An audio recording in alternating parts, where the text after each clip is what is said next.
All right, Alistair, I've been looking forward to this episode of our Leaders Who Care because it gives me a chance to, play and have fun with the words like let's sail through it, let's cruise along, whatever. We'll think of some others as we go along. The stern of the boat, or whatever stuff like that. But welcome to the Leaders Who Care series. Thank you so much, Mark. Yeah, I'm looking forward to our conversation today. Plus, I got to throw in also being from Canada, we're kind of like Commonwealth brothers at the same time. So I got to promo that a little bit too. So, but always the best place to start. I think this is going to be super interesting, unique type of background you have for our audience to hear about, and because most people think of like yachts too expensive for me to even think about, and boat, they can't necessarily. But I think there's so much fun and value in what you're doing that I think it'll be really appreciated by our audience. So, but best place to start. If you can, and I have to really emphasize this to men all the time, especially, if you can tell us a little bit about you without the business part yet, we'll get into that. But where you're from originally, where you are now, maybe family, other interesting points, maybe something you've never told anybody you want to reveal to the world now. That's always fun. You don't have to, but it's always fun what people come up with. So tell us about you. Yeah, thanks again, Mark, for having me today. Yeah, so my name is Alastair Callender. I'm originally from the south of England, about an hour and a half from London. And I grew up in a beautiful natural harbour called Chichester Harbour. And that allowed me to be on a boat most days of my life. And so I grew up 300 yards from the local sailing club. And when the tide went out, we couldn't sail. I then went on a little rowing boat in a mill pond. So we were still on the water until the next day we could go sailing again. So yeah, I was always in a boat. And so that was where I grew up and with my brother and parents. And then I also loved design at school. So it was a natural fit when I realized there was a profession in yacht design. And so at the age of 15, I was very fortunate to go to a careers talk from one of the foremost yacht designers in the world. And he was speaking to our group at school, and he opened my eyes to an extraordinary industry of super yachts.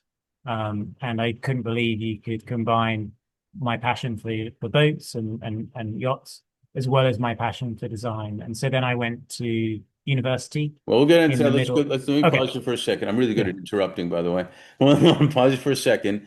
I mean, that's fascinating because as a kid, you had an experience that most people wouldn't have that type of experience, and which obviously got you interested in it. Are you a good swimmer? Yeah, I've always enjoyed any sort of water sports. So swimming, sailing, windsurfing, rowing, all the above really, and water skiing and stuff. So yeah, always been on the water or in the water. And is your family, your brother, other parts of family all into it too? Yeah, that's right. So growing up so close to the sailing club, sort of in the blood really. I can't remember being taught to sail. Apparently I was three. But yeah, so dad got a little sailing dinghy, 14-foot sailing dinghy, where we learned to sail. And what's been really special is being able to now take my kids on the same sailing boat, wearing my Wow. old life jacket with my dad. So three generations on the same boat. What is that? 35 years later. I hope the life jacket still works. Debatable. Those are great. Yeah. No, we got some new ones again. Oh, good. Threaten the kids around or whatever that try this, hopefully it works type of thing. That actually is pretty cool tradition. It's pretty neat to be able to do that generation to Mhm. generation on and things of that nature. That's amazing. So as a kid, you did a lot of that. Were you entrepreneurial, oriented too? Did you do all the reading? Did you do sports, music? What were you into? Yeah, sort of all the above, really. I suppose I've always been entrepreneurial. My brother and I used to do mill pond cruises and mill pond crossings for 20p or 50p at a time to Uh-huh. save up the pennies. So that was fun on my little rowing boat. My dad's still got the sign hanging up in his garage at home, which is funny, from when we were sort of 7 and 5. And then, yeah, on the other sort of creative side, um, my background, I was a music scholar. I used to play the clarinet and the bassoon, and head of the school symphony orchestra and things. So, yeah, really enjoyed the musical side of things. I was always in an orchestra or a choir or a band or something at school most days. And yeah, it allowed us to I suppose looking back at it is very good for discipline and learning how to like focus and do something and commit to it and be quite regimented. And I think I'm using those skills certainly when I'm standing today and giving speeches in front of people. I know it's helped when I used to give solos with my bassoon or clarinet in front of 600 people when at the age of 10 or something. And I think that definitely looking back has helped a lot over the course of that time. Yeah, that's brilliant. There's a reason I asked that question because I always find threads from kids, even their young times that have gone through with that teach them certain skills or got them interested in something that maybe they wouldn't have got interested in. Um, and even from I have a friend who's worked with a lot of presidents on education even, and he's now working on from birth to three. What kids learn from birth to 3 years old is incredible, and how important it is for the future. You could have even ended up becoming a piano player on a cruise line too. Yeah, different career path. Exactly. Yeah, Somebody to drop back on in case this doesn't work out type of thing. yeah, You started talking about education. You have a pretty unique education too. Is it Cranley School Business Studies and music scholar there? And then you even got a bachelor's at Coventry, a bachelor's in boat design with professional enhancement. I picked that up. yeah. Can you share about that a little bit? And then at the time, if you look back, what were you envisioning? What were you envisioning for yourself? Yeah, I think I'm quite fortunate, and I sort of knew very early on from that sort of careers talk when I was 15 years old. I always wanted to work in the yacht industry, originally through sort of foray into the design space. I've since moved into other areas, which we'll talk about later. But when I was at school, I loved design and I loved business, so I did quite a lot of that. And um, when I was at university in the Midlands of England, called Coventry, is the world leader in automotive design, and they stemmed off from the automotive design course this boat design BA honours with professional enhancement. So I got a first class degree from Coventry. It was a 4 year degree. My third year, I went to work for a shipyard called Princess Yachts, which is based in southwest England. So it was great as a young student to have some of my designs being built and being used. And to this day, if I go on a Princess 42 or a 72, it's really fun seeing my old designs Wow. out there. So that's what I did at university, and I really enjoyed that element of my time. And prior to university, I did a gap year, and I taught water sports and sailing in Greece. So that was a fun sort of summer job before committing to a long-term university degree. Was that in Mykonos, Santorini, or Athens?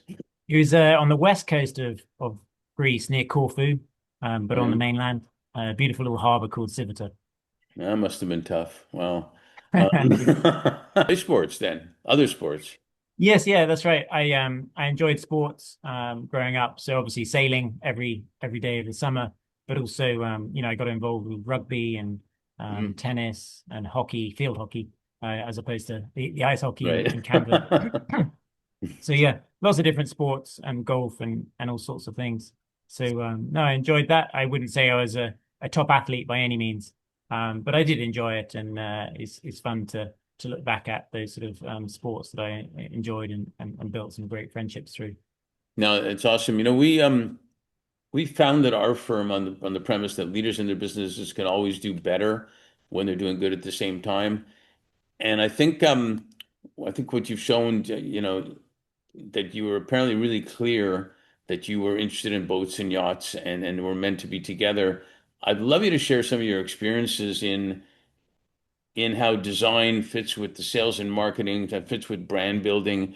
What stands out for you, but also alongside that, it's the impact you make, an impact people are looking for, by being on these yachts and boats. It's not just about let's go out and have some fun and drink and whatever and yacht. There's a lot of good stuff that can be attached to it, business and social wise. Yeah, yeah. So I agree. So my background with a yacht design career, I set up my first business in 2008 as a yacht design studio. I then won three international awards for yacht design, sustainability, and for innovation. And so that was a great way to get into the yacht industry. I enjoyed that for a few years and then accepted a position for an Italian yacht builder to run their exterior design and marketing for the Americas region. During which I sort of was opened up to the idea of the yacht sales and charter vacation sector of the market. But what's great is every single day for the last 16 years or so, when I've been doing the vacations and sales side of things, every day I'm talking about design with my clients. And so it's very relevant, being able to talk about hull shape and what's the most suitable hull design for their purposes. Do they want to do a circumnavigation of the globe? Do they want to hop along to the islands in the Bahamas? So all sorts of different yachts and different designs. These conversations I'm having and advising a client through that process. So that's been really fun. Yeah. And then you asked about impact. So yeah, I agree. There's nowhere better on the planet to be with your family, your friends, your business associates, than on a yacht. You're on a floating private island. There's more privacy than anywhere else you'll find on the planet. And so that's why I think a lot of my clients enjoy yachting. It's the best multi-generational family experience that you can have. And time again, I'm told by a client, my grown-up kids now will only come on the yacht trip. They've said no to every other holiday, but they still come on the yacht trip. So I think that's quite telling how special it can be. And so certainly that sort of impact piece where you're all together, it's immersive, experiential, whether you're doing a retreat or a mastermind or a business retreat, or whether Right. you're with the family and friends, you can relax as hard as you like. The grandparents can sit by one of the pools and read a book while the grandkids go heli skiing or in a submarine and diving. And then you're all coming together at the end of the day for a fabulous Michelin star dinner under the stars. It's quite extraordinary that one place can appeal to so many different age groups and demographics. So yeah, it's pretty special. Yeah, two things I thought about, and I think I mentioned this to you when we were talking prior.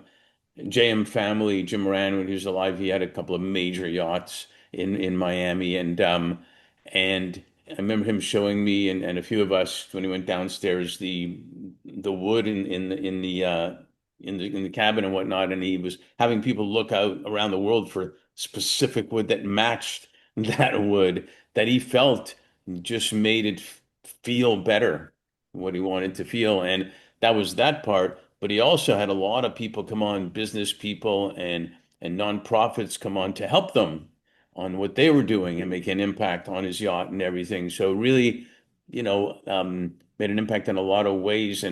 Um, and the other thing I was going to mention about when you talk about people going out, mental health is a huge problem these days. And man, I've never been on anything that makes you feel mentally healthier than being on a yacht or a boat or whenever, out there in the Yeah, water. yeah. I'd say that's the same whether you're on a 10-foot dinghy or a 400-foot yacht. There's nowhere better to relax than when you're on a boat. And so that's another reason my clients love to enjoy boating and yachting and really escape from, every day, really clear the head. And often, they can use it as a great place for new business and entrepreneurial ideas, use it as a mastermind situation and get the best leaders together and use it as a platform for future endeavors, whether it's philanthropic, impact investment or, for profit as well. Yeah, I do know some major cruises that actually did that to bring investors and entrepreneurs together and to get to know each other rather than just get a pitch type of deal, and Yeah. which I think is spectacular and so much more valuable than just a pitch all the time. Mhm. To do that, are there any any moments, any sales, any events or whatnot that stood out like? Wow. I can't believe what happened there, or it was just unique or anything like that you want to share? Yeah, good question. I think every day I have is unique, is different. Um, every client's unique, therefore every project is also reflecting on that. I think what's so rewarding is where I can curate the most extraordinary experiences that are um, lifelong memories. One experience that springs to mind is a family who I've known for some time. Now their children are my clients. They've gone on their honeymoon and holidays. Their brother this year bought a yacht through me earlier this year. And so it's sort of a deep relationship that I've had with this wonderful family in America. And I planned a fantastic tandem yacht charter, which is essentially is where you've got more than one yacht going around together, but following the same itinerary, because it was a large family.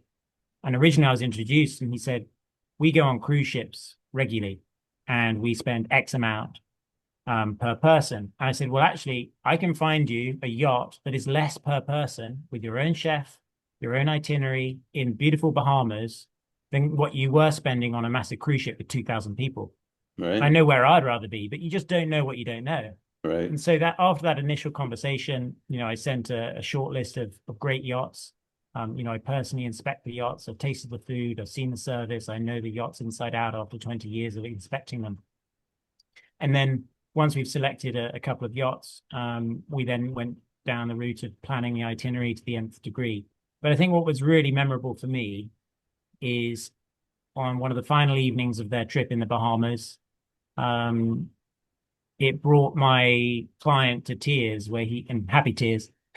He said, "It was the most magical moment of my life where I've had all my family, my loved ones all together, and the yacht came up to a private sand atoll, a little beach, with no one else within miles of it. And there was a private firework display with music and beach barbecue and everything." He said it was the most magical moment of my life. And it's when you can curate special memories like that, they're priceless and they'll last forever. And that's what some of the most rewarding part of my day is, when I can curate extraordinary experiences and know it will make a seismic shift with families and really help reinforce relationships and really give everyone the most exceptional experiential experience on the planet. Yeah, and I'm so glad you shared that because at the end of the day, people want experiences that they can remember. It's the whole ball game. It's the whole ball game. So it's great. It's great when that happens, and it's got to feel great when you're able to make it happen. For somebody like that, because you really, I mean, it lasts forever. It lasts forever. Yeah. Buying a company, this, and that, and the other, they all have their moments, but something like that is forever, which is fantastic. I've been on some yachts and I've been on some big cruises and whatnot, and time and place for each of them type of thing. But I've always loved it because everything's taken care of, Yeah. and which relieves your mind, basically that Yeah. because our minds are always seem to be going almost all the time. So Mhm. I love that too. Can you um, can you share maybe a little bit about your experiences, how your experiences have been with designing? And with the speed of AI and technology that's happening right now, how is that? Um, how have you found that your families, your clients have changed with that, if you will, and boat design has changed, or in some ways, and just the industry has changed with all the technology that's happening, positive and negative. Yeah, yeah. So since I suppose 2005, I've been involved with yacht design, different software, different computer CAD programs, and it's changed a huge amount since 2005 to 2009 when I was studying yacht design. A process that might have taken a few weeks to build a 3D CAD model, computer-aided design model for a concept today can take a few seconds, a few literally minutes with an AI agent.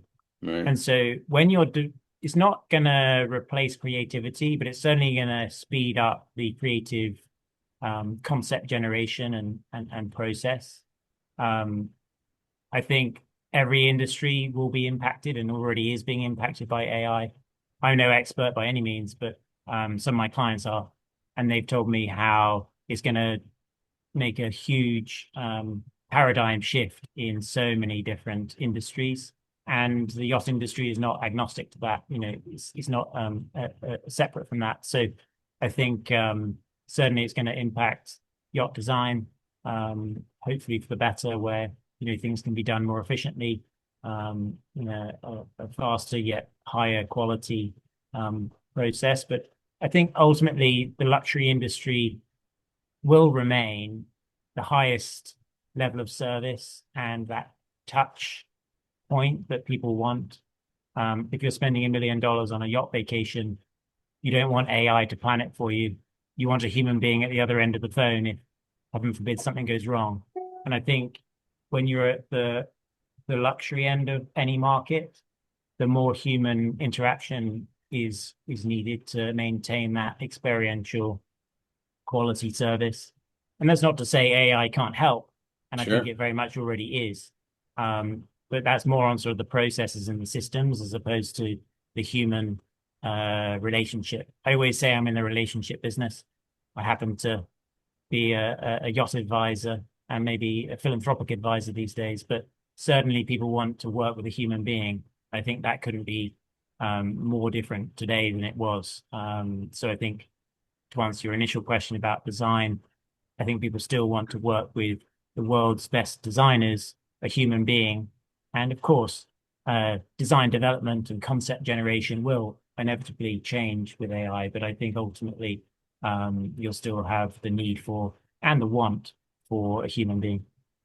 Well, it kind of goes back to the experience thing. Again, the experience happens because of the dealing with humans in your family and whatnot, and a chef and things of that nature. That's the experience. I do agree with you. I believe I mean, everything has its pros and cons, and there'll always be people that try to misuse stuff. But I think AI might finally be the technology that makes people happier in whatever they're doing, and helps people be able to do better things than maybe some of the stuff they're doing and whatnot. It's funny, interesting. I just saw this morning, this 15-year-old invented a prosthetic arm that operates on basically how your mind scalp has thinking processes. The industry has built one of those for $450,000. He built one that seems to be better for $300 using AI. Amazing. Yeah, incredible. So, yeah, who knows what's going to happen? But that's fantastic because if you save 440,000, da, da, da, whatever, who knows what that could be used for? Yes. Yeah. Just that alone is spectacular, and maybe they can make more, one of things like that. And so I guess you're saying you're never going to have a robot chef on a yacht. Is that right? That's right. We can find you a Michelin star chef or an extraordinary chef that is a specialist in different cuisine. That's actually what's really underrated is a lot of people don't realize the food on the yacht is most exceptional. Sometimes my clients are so surprised where they're hopping along the French Riviera, going to Michelin star restaurants, but their favorite meal of the whole trip was on the yacht. And I think that's very telling, the quality of food and the incredible cuisine and culinary experience that we can provide on a yacht. Yeah, I love that. The atmosphere doesn't hurt either. Yeah. It does. I found pizza and pasta somehow tasted better when I was Italy. I don't know, but yeah, they're and the chef, and sometimes it's not. And you correct me. Sometimes it's not even the size of the meal. It's actually the quality of the different phases of the meal, whatever you want to, and whatnot, that really make a difference too. No, I think I'm kind of jealous of what you do because I kind of like that and everything. But one more question I want to ask you because we usually like to leave people wanting more because in LA we say that gives us a chance to do a sequel. So we'll also go over that. But with all the experiences you've had and recently, we had the pandemic, 2020, and I actually had a client in 2021 that said, Mark, the year 2020 was the year that flew by, slowly, he told me. And I thought, what a great thing. And even now, a lot of times it feels like it was yesterday and also years ago in a weird way. But we're already in 2025, the last half of that. So with all that said, what are you most grateful for? And what are you also most hopeful for? Yeah, thank you. Great questions. Um, I think I'm most grateful for my health and family and being able to enjoy time. I think time is everyone's most precious commodity as well as your health. And so I think, that's very important to me and obviously always will be. And I think what I'm most looking forward to is now combining these 20 years of trusted relationships with yachting enthusiasts and doing more and more of my other passion project, which is philanthropy. So my wine life, maybe I'll back up a second. So about 5 years ago, I was invited to one of my mentors' private island in the Caribbean, Hmm. and they encouraged me to write my own eulogy, which is a little morbid process, but it is a very important one, and certainly one that was very eye-opening for me. And so they said, when you're 100 years old, or when you want to pass, sorry, when you do pass away, what do you want to have achieved? So then you have to work backwards in the next 20 years, 10 years, 6 months, and tomorrow. What do you want to do tomorrow in order to achieve that end goal? Right. And then I boiled it down to one word, which is for Alistair, for me, it's philanthropy. And so since that moment, I was then very clearly able to see what do I want to achieve. And then I was chatting to my mentor, and they said, so how do you combine your why in life, which is philanthropy, with your career, which is in yachting? And it soon occurred to us, why don't I combine these relationships and connect the dots? So now, as one of my clients told me the other day, I'm a super connector, apparently, and I love to do it. So what I do best is I can connect one philanthropist to another philanthropist. Maybe they're both got their own family foundations. They're both trying to end human trafficking. But if I introduce them to each other, they can share best practices and multiply their force for good.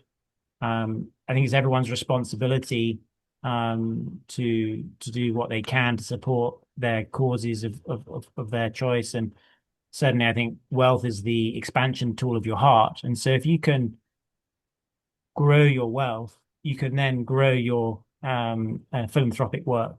And so, what I love to do is connect the dots between those that want to give and those that are able to give. And I'll invite them to extraordinary curated events that I put together. So I'm an advisor to the Queen's Commonwealth Trust in London, Wow. set up by Her Majesty in 2018. And they do extraordinary work around the world, around the Commonwealth, including Canada and Mhm. elsewhere. And it's very important work. So we hosted one event on a yacht, this one behind me that those are watching. It's a 213-foot or 65-meter yacht. And Wow. we hosted a charity event in aid of the Queen's Commonwealth Trust. I brought together an extraordinary room full of philanthropists, billionaires, family offices, the ultra high net worth giver. And I was able to shine a light on an extraordinary charity. She came over from Zambia to talk about how her charity has saved 13,000 kids from being trafficked so far. And that's very powerful. And then when she told us that she herself was trafficked by her own father, it's very, there wasn't a dry eye in the room. Right. And everyone wants to give when you hear these extraordinary young social entrepreneurs. So that's what I do best, is where I can put the right people in front of the philanthropist. I hosted a lunch last year at the United Nations. I'm an advisor to the United Nations Foundation. And again, I was able to host some philanthropists to learn about the great work that they're doing. This event was in aid of children refugees and providing healthcare and medication. And what's really humbling and it's a sort of serendipitous moment where I invited lots of trusted contacts and clients. And one of my guests said, yes, please, I'd love to come. I said, fantastic. Here are the details. He said, but do you know why I'm so keen to come? And I said, no, do share with me. And he said, I myself, I'm a child refugee. And there's moments like that in life where you can't write, you can't begin to imagine the impact. But if Right. I can bring the right people in the room to learn from extraordinary charities, for me, that's my why and my passion. So sorry, in a long-winded way, that's what I want to do in the future, and that's what I'm excited about most. No, I definitely appreciate you sharing that because we feel the same way in a lot of the stuff that we do. And and so it's great to hear like I was a refugee, or it's not great to hear I was trafficked, but being out of trafficked. And Mhm. very often we don't spend the time to put ourselves in someone else's shoes, if you will, or to think about things more personally, like I wonder if that was me or my mom or my sister or whatnot, and make it more real rather than just a fleeting comment and oh yeah type of deal. So I really appreciate you sharing that and what you do, and I'm grateful you are a leader who cares actually, which is cool, and that's what I'm hopeful for too, because you'll keep caring and doing that. So thanks for joining us, and keep making a difference. Thank you, Mark. I enjoyed chatting today.